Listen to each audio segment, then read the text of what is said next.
सत श्री अकाल मेरे प्यारे दोस्तों, की हाल चाल ने जी। सो उम्मीद करदा सारे ठीक ठाक होवोगे। तो राजे बहुत सारे स्टूडेंट्स की फरमाइश से सो आप इकनॉमिक्स की क्लास अज अटेंड करांगे जी कि पंजाब के आने वाले एग्जामों के वास्ते बहुत ही इंपॉर्टेंट है। तो इतों 2 या 3 क्वेश्चन एग्जाम के जरूर बनते हैं। ठीक है जी, तो आप ये सारी क्लास अज अटेंड करांगे तो तुहानूं पहला ही तरह PDF टैलीग्राम चैनल के उपर मिल जाएगी। ठीक है जी, तो एक क्वेश्चन आप डिटेल के करांगे तो वीडियो में ध्यान नाल वेखदे जाओ। तो दोस्तों अपने को जो फर्स्ट क्वेश्चन आया है, मानव विकास सूचकांक यानी कि HDI, इसका मतलब की है ह्यूमन डिवेलपमेंट इंडैक्स है जो एक किस संस्था वालों बनाया गया है। यानी कि जो मानव विकास सूचकांक है जिसका मुख्य आधार जो आप स्तर कह दें सेहत वाल या सिक्ख्या वाल ध्यान दिता जाता है। ठीक है, सो ये किस संगठन के वालों बनाया गया है। सो ये संगठन दिते हुए ने तो ये बनाया गया है मानव विकास सूचकांक UNDP। डी ऑप्शन बिल्कुल राइट आंसर है। सो जिसकी फुल फॉर्म है दोस्तों the United Nations Development Programme. The United Nations Development Programme. ठीक है, इसकी स्थापना कदों हुई सी? 22 नवंबर 1965 में इसकी स्थापना हुई सी। ठीक है, जेकर इसका हैडकुआटर पुछ लैन तो वह हैडकुआटर है न्यूयॉर्क के। ठीक है, US के है। तो नाल ही जो दोस्तों गल हुई है ह्यूमन डिवेलपमेंट इंडैक्स की यानी कि HDI की। ठीक है, सो ये पुछ लेना भी किसकी देन है तो यह देन दोस्तों महबूब उल हक की। ठीक है, महबूब उल हक अर्थशास्त्री जी सो उन्होंने देन है ये। नाल दी कोई इन्हें ऑप्शन के एक आशियन। ठीक है, देख रहे हो आशियन, इसकी फुल फॉर्म की है? इसकी फुल फॉर्म है the Association of South East Asian Nations. ठीक है, सो इसके जो 10 देश मैंबर ने ये तो पता ही होना। तो एक क्वेश्चन एग्जाम के बनता है कि भारत इसका मैंबर है। तो दोस्तों जो भारत है सो इसका मैंबर नहीं है आशियन का।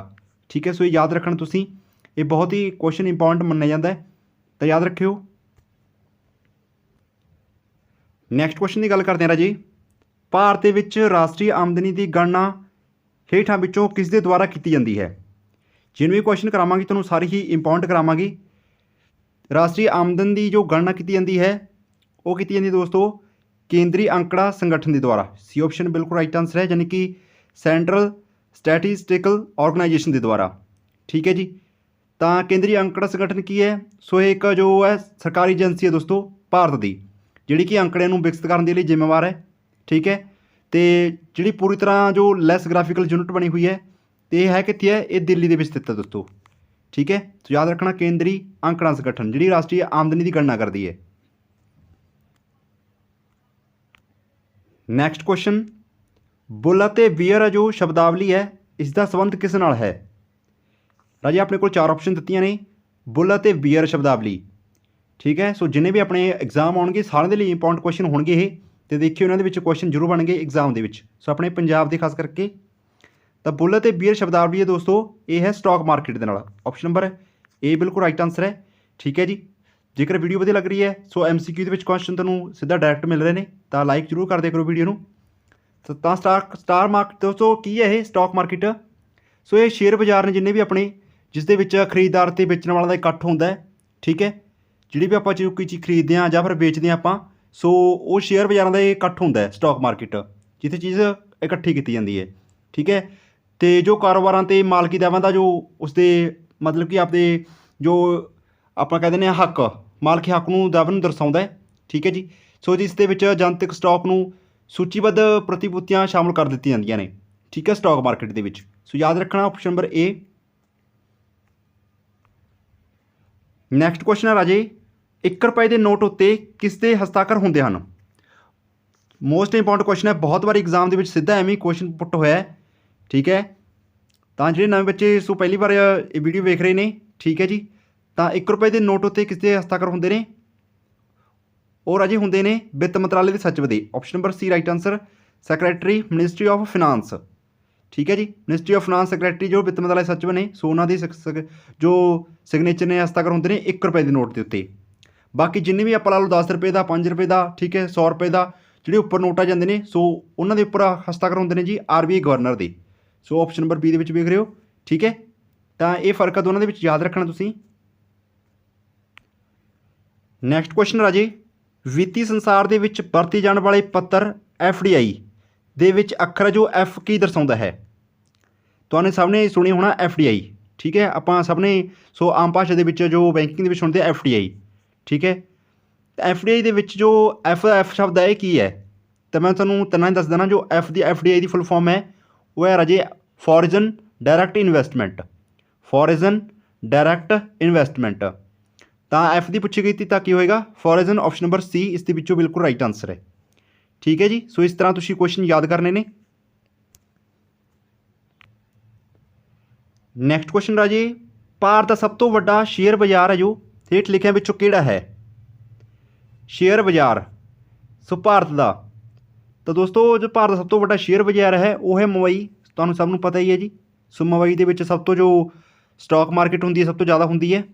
ਸੋ ਆਪਸ਼ਨ ਨੰਬਰ D ਬਿਲਕੁਲ ਰਾਈਟ ਆਨਸਰ।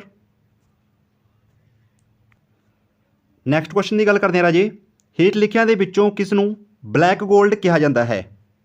ਸੋ ਜਿੰਨੇ ਵੀ ਕੁਐਸਚਨ ਕਰਾਵਾਂਗੇ ਸਾਰੇ ਹੀ ਇੰਪੋਰਟੈਂਟ ਕਰਾਵਾਂਗੇ ਤੁਹਾਨੂੰ। ਤਾਂ ਬਲੈਕ ਗੋਲਡ ਕਿਸ ਨੂੰ ਕਿਹਾ ਜਾਂਦਾ ਹੈ? ਇਹ ਐਗਜ਼ਾਮ ਦੇ ਵਿੱਚ ਪੁੱਛਿਆ ਹੋਇਆ ਕੁਐਸਚਨ ਹੈ। ਸੋ ਪਿੱਛੇ ਹੁਣ ਪਿੱਛੇ 2021 ਦੇ ਵਿੱਚ। ਤਾਂ ਆਪਸ਼ਨ ਨੰਬਰ B ਪੈਟਰੋਲੀਅਮ। ਸੋ ਪੈਟਰੋਲੀਅਮ ਨੂੰ ਆਪਾਂ ਕਹਿੰਦੇ ਜੀ ਬਲੈਕ ਗੋਲਡ। ਠੀਕ ਹੈ ਜੀ। ਸੋ ਆਪਸ਼ਨ ਨੰਬਰ B ਯਾਦ ਰੱਖਣਾ ਤੁਸੀਂ, ਇਹ ਕੁਐਸਚਨ ਬਹੁਤ ਹੀ ਇੰਪੋਰਟੈਂਟ ਹੈ। ਨੈਕਸਟ ਕੁਐਸਚਨ ਦੋਸਤੋ, ਇਹਨਾਂ ਦੇ ਵਿੱਚੋਂ ਕਿਹੜੀ ਕੰਪਨੀ ਨਵਰਤਨ ਕੰਪਨੀ ਵਿੱਚ ਸ਼ਾਮਲ ਹੈ? ਨਵਰਤਨ ਕੰਪਨੀ ਦੇ ਵਿੱਚ ਕਿਹੜੀ ਕੰਪਨੀ ਜੋ ਸ਼ਾਮਲ ਹੈ ਇਸ ਦੇ ਵਿੱਚ? ਤਾਂ ਰਾਜੇ ਉਹ ਹੈ MTNL। C ਆਪਸ਼ਨ ਬਿਲਕੁਲ ਰਾਈਟ ਆਨਸਰ ਹੈ MTNL। ਤਾਂ ਇਸ ਦੀ ਫੁੱਲ ਫਾਰਮ ਕੀ ਹੈ? ਜਿਹੜੀ ਕਿ ਮਹਾਨਗਰ ਟੈਲੀਫੋਨ ਨਿਗਮ ਲਿਮਟਿਡ, ਮਹਾਨਗਰ ਟੈਲੀਫੋਨ ਨਿਗਮ ਲਿਮਟਿਡ। ਸੋ ਜਿਹੜੀ ਕਿ ਸੋ ਮੁੰਬਈ ਅਤੇ ਦਿੱਲੀ। ਠੀਕ ਹੈ ਜੀ। ਮੁੰਬਈ ਅਤੇ ਦਿੱਲੀ ਦੇ ਜੋ ਮੈਟਰੋ ਸ਼ਹਿਰ ਨੇ ਅਤੇ ਨਾਲ ਹੀ ਜੋ ਅਫਰੀਕਾ ਦੇ ਮੌਰੀਸ਼ੀਅਸ ਟਾਪੂ ਦੇਸ਼ ਨੇ ਸੋ ਉਹਨਾਂ ਦੇ ਵਿੱਚ ਇਹ ਸੇਵਾਵਾਂ ਪ੍ਰਦਾਨ ਕਰਦਾ MTNL। ਠੀਕ ਹੈ ਜੀ। ਅਤੇ ਗੱਲ ਕਰੀਏ ONGC ਦੀ, ਸੋ ਇਸ ਦੀ ਫੁੱਲ ਫਾਰਮ ਕੀ ਹੈ? Oil and natural gas corporation limited. NTPC the full form ਕੀ ਹੈ? National thermal power corporation limited. ਠੀਕ ਹੈ ਜੀ। ਅਤੇ ਨੀਚੇ ਹੈ ਸੇਲ, ਸੋ ਇਸ ਦੀ ਫੁੱਲ ਫਾਰਮ ਕੀ ਹੈ? Steel authority of India. ਠੀਕ ਹੈ ਜੀ। ਸੋ ਯਾਦ ਰੱਖਣਾ। ਸੋ ਇਹ ਕੁਐਸਚਨ ਬਹੁਤ ਹੀ ਜ਼ਿਆਦਾ ਇੰਪੋਰਟੈਂਟ ਹੈ। ਅਤੇ ਦੋਸਤੋ ਇੱਕ ਕੁਐਸਚਨ ਹੋਰ ਬਣਦਾ ਸੀ ਕਰੰਟ ਦਾ 2017 ਦੇ ਵਿੱਚ ਬਣਿਆ ਸੀ ਕੁਐਸਚਨ ਕੰਪਨੀ ਨੂੰ ਲੈ ਕੇ ਹੀ। ਠੀਕ ਹੈ ਜੀ। 17 ਦੇ ਵਿੱਚ ਬਣਿਆ ਸੀ ਕੁਐਸਚਨ ਕਿਹੜਾ? ਸੋ ਭਾਰਤ ਸਰਕਾਰ ਦੇ ਦੁਆਰਾ ਸੋ ਇੱਕ ਕੰਪਨੀ ਸੀ ਜਿਸ ਨੂੰ ਕਿ ਮਹਾਰਤਨ ਕੰਪਨੀ ਦਾ ਦਰਜਾ ਪ੍ਰਦਾਨ ਕੀਤਾ ਗਿਆ ਸੀ, ਉਹ ਕਿਹੜੀ ਸੀ? BPCL। ਠੀਕ ਹੈ। ਜਿਸ ਦੀ ਫੁੱਲ ਫਾਰਮ ਹੈ ਭਾਰਤ ਪੈਟਰੋਲੀਅਮ ਕਾਰਪੋਰੇਸ਼ਨ ਲਿਮਟਿਡ। 2017 ਦੇ ਵਿੱਚ ਇਸ ਨੂੰ ਸੋ ਮਹਾਰਤਨ ਕੰਪਨੀ ਦਾ ਦਰਜਾ ਪ੍ਰਦਾਨ ਕੀਤਾ ਗਿਆ ਸੀ BPCL ਨੂੰ। ਨੈਕਸਟ ਕੁਐਸਚਨ, ਹੇਠ ਲਿਖਿਆਂ ਦੇ ਵਿੱਚੋਂ ਪਹਿਲੀ ਖੇਤੀ ਗਣਨਾ ਕਦੋਂ ਕੀਤੀ ਗਈ ਸੀ? ਜੋ ਪਹਿਲੀ ਖੇਤੀ ਗਣਨਾ ਉਹ ਕਦੋਂ ਕੀਤੀ ਗਈ ਸੀ? ਤਾਂ ਉਹ ਕੀਤੀ ਗਈ ਸੀ ਰਾਜੇ ਆਪਸ਼ਨ ਨੰਬਰ C 1970 ਦੇ ਵਿੱਚ। ਠੀਕ ਹੈ ਜੀ। ਪਹਿਲੀ ਖੇਤੀ ਗਣਨਾ ਕੀਤੀ ਗਈ ਸੀ 1970 ਦੇ ਵਿੱਚ। ਜੇਕਰ ਗੱਲ ਹੋ ਜਾਏ ਦੋਸਤੋ ਵਿਸ਼ਵ ਦੇ ਵਿੱਚ ਪੁੱਛ ਲਿਆ ਜਾਏ ਯਾਨੀ ਕਿ ਵਰਲਡ ਦੇ ਵਿੱਚ, ਤਾਂ ਉਹ ਪਹਿਲੀ ਵਾਰ ਖੇਤੀ ਗਣਨਾ ਕੀਤੀ ਗਈ ਸੀ 1930 ਦੇ ਵਿੱਚ। ਠੀਕ ਹੈ। ਵਿਸ਼ਵ ਦੇ ਵਿੱਚ ਪਹਿਲੀ ਗਣਨਾ ਹੋਈ ਸੀ 1930 ਦੇ ਵਿੱਚ, ਅਤੇ ਜੋ ਪਹਿਲੀ ਖੇਤੀ ਗਣਨਾ ਕੀਤੀ ਗਈ ਸੀ 1970 ਦੇ ਵਿੱਚ। ਠੀਕ ਹੈ। ਅਤੇ ਇਹ ਜੋ ਖੇਤੀ ਗਣਨਾ ਹੈ ਰਾਜੇ ਉਹ 10 ਸਾਲਾਂ ਦੇ ਅੰਤਰਾਲ ਦੇ ਵਿੱਚ ਕੀਤੀ ਜਾਂਦੀ ਹੈ, 10 ਸਾਲਾਂ ਦੇ ਬਾਅਦ। ਠੀਕ ਹੈ। ਯਾਦ ਰੱਖਣਾ ਤੁਸੀਂ ਇਸ ਨੂੰ ਵੀ। ਨੈਕਸਟ ਕੁਐਸਚਨ, ਰਾਸ਼ਟਰੀ ਕਿਸਾਨ ਆਯੋਗ ਹੈ ਜੋ ਉਸ ਦਾ ਮੁੱਖ ਹੈੱਡਕੁਆਟਰ ਕਿੱਥੇ ਸਥਿਤ ਹੈ? ਜਿਹੜਾ ਕਿ national farmer commission, national farmer commission ਦਾ ਜੋ ਮੁੱਖ ਹੈੱਡਕੁਆਟਰ ਹੈ ਉਹ ਨਵੀਂ ਦਿੱਲੀ ਦੇ ਵਿੱਚ ਸਥਿਤ ਹੈ। ਇਹ ਆਪਸ਼ਨ ਬਿਲਕੁਲ ਰਾਈਟ ਆਨਸਰ ਹੈ। ਠੀਕ ਹੈ ਜੀ। ਤੁਹਾਨੂੰ ਸਭ ਨੂੰ ਪਤਾ ਹੀ ਹੈ ਨਵੀਂ ਦਿੱਲੀ ਦੇ ਵਿੱਚ ਸਥਿਤ ਹੈ ਇਹ। ਨੈਕਸਟ ਕੁਐਸਚਨ ਦੇਖੋ ਰਾਜੇ, ਬਹੁਤ ਹੀ ਕੁਐਸਚਨ ਇੰਪੋਰਟੈਂਟ ਹੈ ਇਹ, ਮੈਂ ਪਹਿਲਾਂ ਹੀ ਦੱਸ ਦਿੰਦਾ। HYV ਪ੍ਰੋਗਰਾਮ ਨੂੰ ਭਾਰਤ ਦੇ ਵਿੱਚ ਡੈਸ਼ ਵੀ ਕਿਹਾ ਜਾਂਦਾ ਹੈ। HYV ਇਹ ਕੀ ਹੈ ਰਾਜੇ? ਜਿਸ ਦੀ ਫੁੱਲ ਫਾਰਮ ਹੈ ਹਾਈ ਈਲਡਿੰਗ ਵੈਰਾਈਟੀ ਸੀਡਸ। ਠੀਕ ਹੈ। ਜਿਹੜੀ ਕਿ ਪੰਜਾਬੀ ਦੇ ਵਿੱਚ ਕਹਿ ਦਿੰਦੇ ਆ ਉੱਚ ਜੋ ਉਪਜ ਕਿਸਮ ਦੇ ਬੀਜ। ਇਹ ਤੁਹਾਨੂੰ ਸ਼ਬਦ ਸੁਣਿਆ ਹੋਣਾ, ਉੱਚ ਉਪਜ ਕਿਸਮ ਦੇ ਬੀਜ ਨੇ ਜੋ। ਠੀਕ ਹੈ। ਸੋ ਇਹ ਪ੍ਰੋਗਰਾਮ ਚਲਾਇਆ ਗਿਆ ਸੀ ਕਿੰਨੇ ਦੇ ਵਿੱਚ? 1966 ਦੇ ਵਿੱਚ। ਅਤੇ ਭਾਰਤ ਦੇ ਵਿੱਚ ਜੋ ਖੇਤੀਬਾੜੀ ਨੀਤੀ ਦਾ ਇਹ ਮੁੱਖ ਹਿੱਸਾ ਰਿਹਾ ਸੀ HYV, ਯਾਨੀ ਕਿ HYV ਕੀ ਹੈ? ਉੱਚ ਉਪਜ ਕਿਸਮ ਦੇ ਜੋ ਬੀਜ ਨੇ 1966 ਦੇ ਵਿੱਚ ਸੋ ਮੁੱਖ ਹਿੱਸਾ ਰਿਹਾ। ਠੀਕ ਹੈ। ਇਸ ਕਰਕੇ ਇਸ ਨੂੰ ਆਪਾਂ ਕੀ ਕਹਿੰਦੇ ਹਾਂ? ਸੋ ਇਸ ਨੂੰ ਨਵੀਂ ਖੇਤੀਬਾੜੀ ਨੀਤੀ ਕਹਿ ਦਿੰਦੇ ਹਾਂ। ਠੀਕ ਹੈ। ਹੁਣ ਦੇਖੋ ਆਪਸ਼ਨ ਦੇ ਵਿੱਚ ਕਿਹੜੀ ਹੋਏਗਾ? ਨਵੀਂ ਖੇਤੀਬਾੜੀ ਨੀਤੀ, ਯਾਨੀ ਕਿ new agriculture policy. Option number D ਬਿਲਕੁਲ ਰਾਈਟ ਆਨਸਰ। ਜੇਕਰ ਆਪਾਂ ਕੁਐਸਚਨ ਨੂੰ ਪੂਰੀ ਚੰਗਾ ਛਾਣ ਪੀਣ ਕੇ ਪੜ੍ਹਾਂਗੇ ਤਾਂ ਆਪਾਂ ਨੂੰ ਆਨਸਰ ਆਟੋਮੈਟਿਕਲੀ ਲੱਭ ਜਾਂਦਾ ਉਸ ਦੇ ਵਿੱਚੋਂ। ਠੀਕ ਹੈ ਜੀ। ਤਾਂ ਯਾਦ ਰੱਖਣਾ ਤੁਸੀਂ। ਨੈਕਸਟ ਕੁਐਸਚਨ ਦੀ ਗੱਲ ਕਰਦੇ ਹਾਂ, ਪਹਿਲੀ 5 ਸਾਲਾ ਯੋਜਨਾ ਦੇ ਵਿੱਚ ਕਿਸ ਖੇਤਰ ਨੂੰ ਪ੍ਰਮੁੱਖਤਾ ਦਿੱਤੀ ਗਈ ਸੀ? ਪਹਿਲੀ 5 ਸਾਲਾ ਯੋਜਨਾ, ਤਾਂ ਰਾਜੇ ਜਿਹੜੇ ਦੋਸਤੋ ਜੀ ਪਹਿਲੀ 5 ਸਾਲਾ ਯੋਜਨਾ ਸੀ, ਇਸ ਦੇ ਵਿੱਚ ਪ੍ਰਮੁੱਖਤਾ ਦਿੱਤੀ ਗਈ ਸੀ ਖੇਤੀ ਖੇਤਰ ਨੂੰ। ਠੀਕ ਹੈ, option number B right answer. Agriculture sector ਦੇ ਵਿੱਚ ਇਸ ਨੂੰ ਪ੍ਰਮੁੱਖਤਾ ਦਿੱਤੀ ਗਈ ਸੀ। ਜੇਕਰ ਅਕਸਰ ਹੀ ਐਗਜ਼ਾਮ ਦੇ ਵਿੱਚ ਕੁਐਸਚਨ ਹੁੰਦਾ ਹੈ ਜੋ ਰੁਜ਼ਗਾਰ ਪੈਦਾ ਕਰਨ ਦੇ ਮਾਮਲੇ ਦੇ ਵਿੱਚ ਜਿਹੜੀ ਕਿਹੜੀ ਅਜੇ ਵੀ ਭਾਰਤੀ ਅਰਥਚਾਰੇ ਦੀ ਜੋ ਰੀੜ੍ਹ ਦੀ ਹੱਡੀ ਮੰਨੀ ਗਈ ਹੈ, ਉਹ ਖੇਤੀਬਾੜੀ ਮੰਨੀ ਗਈ ਹੈ ਰਾਜੇ। ਉਹ ਵੀ ਤੁਸੀਂ ਆਨਸਰ ਹੈ ਜੋ ਯਾਦ ਰੱਖਣਾ ਹੈ।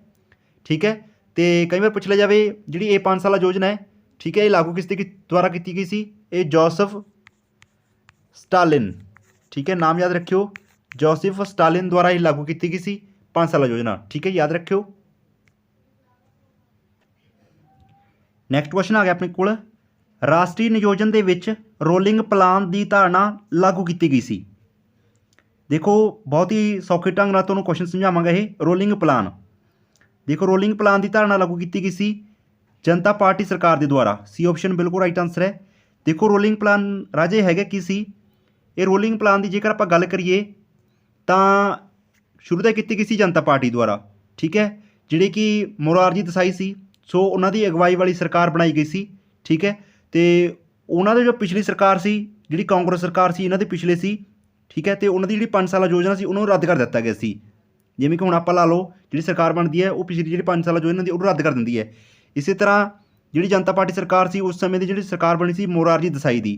ਠੀਕ ਹੈ, ਅਤੇ ਉਹਨਾਂ ਨੇ ਜਿਹੜੀ ਉਹਨਾਂ ਤੋਂ ਪਿਛਲੀ ਸਰਕਾਰ ਸੀ ਜਿਹੜੀ ਕਾਂਗਰਸ ਸਰਕਾਰ ਸੀ, ਤਾਂ ਉਹਨਾਂ ਦੀ ਜਿਹੜੀ 5 ਸਾਲਾ ਯੋਜਨਾ ਸੀ ਉਹ ਰੱਦ ਕਰ ਦਿੱਤੀ ਸੀ। ਠੀਕ ਹੈ, ਅਤੇ ਉਸੇ ਰੋਲਿੰਗ ਯੋਜਨਾ ਜਿਹੜੀ ਉਹਦੀ ਸ਼ੁਰੂਆਤ ਕੀਤੀ ਸੀ ਰੋਲਿੰਗ ਯੋਜਨਾ ਦੀ, ਜਿਸ ਨੂੰ ਆਪਾਂ ਕਹਿ ਦਿੰਦੇ ਹਾਂ 6ਵੀਂ 5 ਸਾਲਾ ਯੋਜਨਾ। ਠੀਕ ਹੈ, ਜਾਂ ਆਪਾਂ 6ਵੀਂ ਕਹਿ ਦਿੰਦੇ ਹਾਂ, ਠੀਕ ਹੈ, ਜਾਂ ਫਿਰ ਰੋਲਿੰਗ ਪਲਾਨ ਕਹਿ ਦਿੰਦੇ ਹਾਂ। ਠੀਕ ਹੈ, ਉਹ ਤੁਸੀਂ ਯਾਦ ਰੱਖਿਓ, ਕੁਐਸਚਨ ਹੁਣ ਚੰਗੀ ਤਰ੍ਹਾਂ ਸਮਝ ਗਏ ਹੋਵੋਗੇ। ਇਹ ਜਨਤਾ ਪਾਰਟੀ ਸਰਕਾਰ ਦੁਆਰਾ ਸ਼ੁਰੂ ਕੀਤੀ ਗਈ ਸੀ। ਸੋ ਪਿਛਲੀ ਸਰਕਾਰ ਦੀ ਜੋ 5 ਸਾਲਾ ਯੋਜਨਾ ਸੀ ਉਹਨੂੰ ਰੱਦ ਕਰਕੇ ਇਹ 6ਵੀਂ 5 ਸਾਲਾ ਯੋਜਨਾ ਜੋ ਸ਼ੁਰੂ ਕੀਤੀ ਗਈ ਸੀ। ਨੈਕਸਟ ਕੁਐਸਚਨ, ਸੁੰਦਰ ਰਾਜਨ ਸਮਿਤੀ ਦਾ ਸੰਬੰਧ ਕਿਸ ਦੇ ਨਾਲ ਹੈ? ਤਾਂ ਰਾਜੇ ਜਿੰਨੀ ਵੀ ਸਮਿਤੀਆਂ ਹੋਈਆਂ ਨੇ ਉਹ ਆਪਣੇ ਚੈਨਲ ਦੇ ਉੱਪਰ ਵੀਡੀਓ ਅਪਲੋਡ ਹੈ। ਠੀਕ ਹੈ, ਬਾਕੀ ਆਪਾਂ ਦੁਬਾਰਾ ਵੀ ਦੁਹਰਾ ਲਾਂਗੇ ਇੱਕ ਵਾਰੀ, ਸਾਰੀ ਸਮਿਤੀਆਂ ਕੁਝ ਨਵੀਆਂ ਐਡ ਹੋ ਗਈਆਂ ਹੋਣੀਆਂ। ਠੀਕ ਹੈ ਜੀ, ਸਾਰੇ ਆਪਾਂ ਕਰੰਟ ਦੇ ਵਿੱਚ ਦੁਬਾਰਾ ਇੱਕ ਵਾਰੀ ਦੇਖ ਲਾਂਗੇ। ਤਾਂ ਇੱਕ ਵਾਰ ਤੁਸੀਂ ਦੇਖ ਲਿਓ, ਆਪਣੇ ਚੈਨਲ ਦੇ ਉੱਪਰ ਵੀਡੀਓ ਅਪਲੋਡ ਹੈ। ਠੀਕ ਹੈ ਜੀ, ਤਾਂ ਸੁੰਦਰ ਰਾਜਨ ਸਮਿਤੀ ਹੈ ਪੈਟਰੋਲੀਅਮ ਦੇ ਨਾਲ। ਆਪਸ਼ਨ ਨੰਬਰ ਏ ਬਿਲਕੁਲ ਰਾਈਟ ਆਨਸਰ ਇਸ ਦਾ, ਯਾਦ ਰੱਖਣਾ ਇਸ ਕੁਐਸਚਨ ਨੂੰ। ਨੈਕਸਟ ਕੁਐਸਚਨ, ਅਰਥ ਸ਼ਾਸਤਰ ਦਾ ਨੋਬਲ ਪੁਰਸਕਾਰ ਕਿਸ ਨੇ ਸਥਾਪਿਤ ਕੀਤਾ ਸੀ? ਬਹੁਤ ਸਟੂਡੈਂਟ ਨੇ ਪਹਿਲੀ ਵਾਰ ਕੁਐਸਚਨ ਦੇਖਿਆ ਹੋਣਾ। ਅਰਥ ਸ਼ਾਸਤਰ ਦਾ ਨੋਬਲ ਪੁਰਸਕਾਰ ਸਥਾਪਿਤ ਕੀਤਾ ਸੀ ਜੀ ਸਵੀਡਨ ਦੇ ਸੈਂਟਰਲ ਬੈਂਕ ਨੇ। ਬੀ ਆਪਸ਼ਨ ਬਿਲਕੁਲ ਰਾਈਟ ਆਨਸਰ ਹੈ। Central bank of Sweden, Sweden ਦਾ ਜੋ ਸੈਂਟਰਲ ਬੈਂਕ ਸੀ ਉਸਨੇ ਸਥਾਪਿਤ ਕੀਤਾ ਸੀ। ਅਤੇ 1968 ਦੇ ਵਿੱਚ, ਠੀਕ ਹੈ, 1968 ਦੇ ਵਿੱਚ ਜੋ ਸਵੇਰਿਜ ਰਿਕਸ ਬੈਂਕ ਹੈ, ਯਾਨੀ ਕਿ ਸਵੀਡਨ ਦਾ ਜੋ ਕੇਂਦਰੀ ਬੈਂਕ ਹੈ ਸਵੇਰਿਜ ਰਿਕਸ ਬੈਂਕ, ਸੋ ਉਹਨਾਂ ਨੇ ਨੋਬਲ ਪੁਰਸਕਾਰ ਦੇ ਸੰਸਥਾਪਕ ਅਤੇ ਮੈਮੋਰੀ ਆਫ ਐਲਫਰੈਡ ਨੋਬਲ ਦੇ ਵਿੱਚ ਸੋ ਆਰਥਿਕ ਵਿਗਿਆਨ ਦੇ ਵਿੱਚ ਪੁਰਸਕਾਰ ਸਥਾਪਿਤ ਕੀਤਾ ਸੀ। ਠੀਕ ਹੈ, ਨੋਬਲ ਪੁਰਸਕਾਰ ਸੋ ਸਵੀਡਨ ਦਾ ਸੈਂਟਰਲ ਬੈਂਕ। ਬੀ ਆਪਸ਼ਨ ਬਿਲਕੁਲ ਰਾਈਟ ਆਨਸਰ ਇਸ ਦੇ।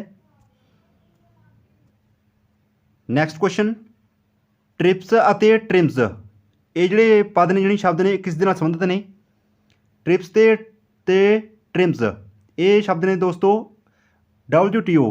ਬੀ ਆਪਸ਼ਨ ਬਿਲਕੁਲ ਰਾਈਟ ਆਨਸਰ, ਯਾਨੀ ਕਿ ਵਰਲਡ ਟ੍ਰੇਡ ਆਰਗੇਨਾਈਜੇਸ਼ਨ ਦੇ ਨਾਲ ਇਹ ਸੰਬੰਧਿਤ ਨੇ। ਠੀਕ ਹੈ, ਗੱਲ ਕਰਦੇ ਹਾਂ ਹੁਣ ਟ੍ਰਿਮ ਤੇ ਟ੍ਰਿਪਸ ਦੀ। ਟ੍ਰਿਮਸ ਕੀ ਹੁੰਦਾ ਦੋਸਤੋ? ਪਹਿਲਾਂ ਆਪਾਂ ਕਰਦੇ ਹਾਂ ਟ੍ਰਿਮਸ ਦੀ। ਟ੍ਰਿਮ ਹੁੰਦਾ ਦੋਸਤੋ ਜਿਹੜੇ ਵੀ ਵਪਾਰ ਨਾਲ ਜੁੜੇ ਹੋਏ ਨਿਵੇਸ਼ ਨੇ। ਠੀਕ ਹੈ, ਸੋ ਉਹਨਾਂ ਦੇ ਉਪਾਅ ਹੁੰਦੇ ਨੇ ਇਹ ਟ੍ਰਿਮਸ।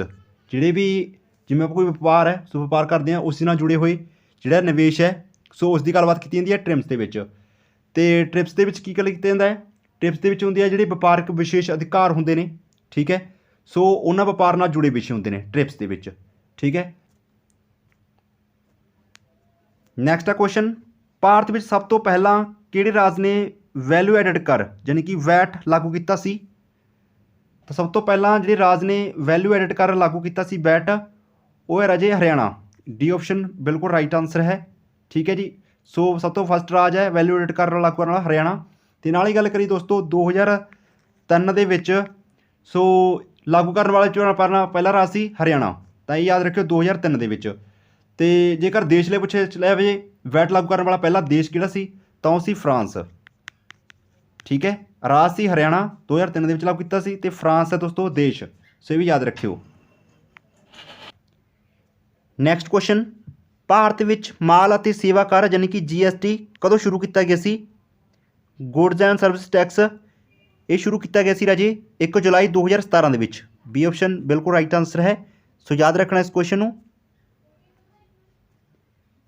ਲਾਸਟ ਕੁਐਸਚਨ ਹੈ ਰਾਜੇ ਆਪਣੇ ਕੋਲ ਕਲਾਸ ਦਾ ਇਹ, ਭਾਰਤ ਵਿੱਚ ਬੇਰੁਜ਼ਗਾਰੀ ਦੇ ਅੰਕੜੇ ਇਕੱਠੇ ਅਤੇ ਪ੍ਰਕਾਸ਼ਿਤ ਕੌਣ ਕਰਦਾ ਹੈ?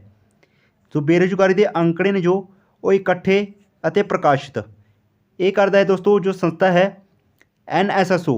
ਆਪਸ਼ਨ ਨੰਬਰ ਸੀ ਰਾਈਟ ਆਂਸਰ NSSO। ਸੋ ਇਸ ਦੀ ਫੁੱਲ ਫਾਰਮ ਕੀ ਹੈ, ਜਿਹੜੀ ਕਿ ਇਸ ਦੀ ਫੁੱਲ ਫਾਰਮ ਹੈ ਨੈਸ਼ਨਲ ਸੈਂਪਲ ਸਰਵੇ ਆਫਿਸ।